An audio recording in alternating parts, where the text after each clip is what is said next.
Kitu kitakacho kutofautisha wewe na mwingine, wewe na mwenzako, wewe na rafiki yako, hata wewe na jamii yako ambayo inakuzunguka, kuna kitu nakiita mindset, ufahamu. Kuna aina mbili za ufahamu. Kuna ufahamu unaokua, yani growth mindset, na fixed mindset, ufahamu ambao haukui au haubadiliki. Katika maisha ninakushauri uwe na growth mindset. Pale ambapo wenzako wanaona changamoto, ni pale ambapo wewe unaona fursa.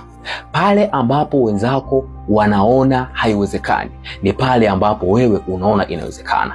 Pale ambapo wenzako wanakosa la kujifunza, ni pale ambapo wewe unaona la kujifunza. Unakuwa ni mtu ambaye unakuwa siku kwa siku.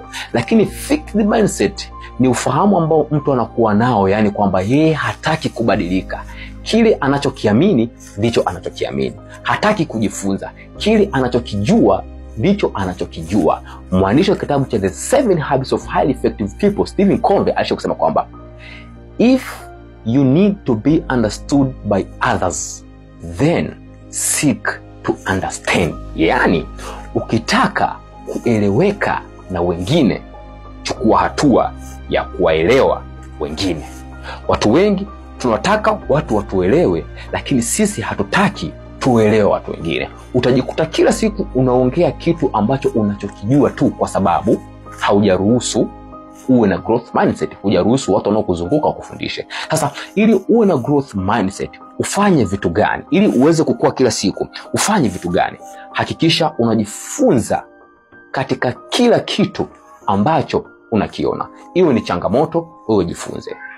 Iwe ni changamoto ya mtu mwingine, wewe jifunze. Binafsi changamoto, wewe jifunze. Katika kila kitu ambacho unakifanya, wewe jifunze. Kitu kingine, hakikisha unazungukwa na watu chanya katika maisha yako.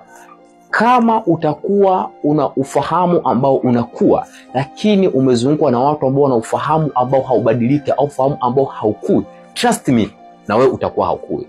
Hauwezi ukawa ni mtu ambaye hautukani, lakini unazungukwa na watu wanaotukana ukategemea ukawa salama.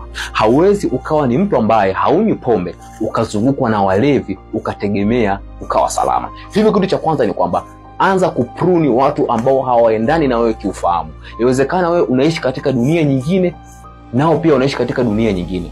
Ukiwa nao, ukizungukwa na watu ambao wanawaza mawazo hasi, wana mtazamo hasi, hawabadiliki, usitegemee wewe kama utaweza kubadilika. Langu jina ni Mwanani Jacob. Trust me, you are the winner. Stay sharp, stay brittle, stay optimizing.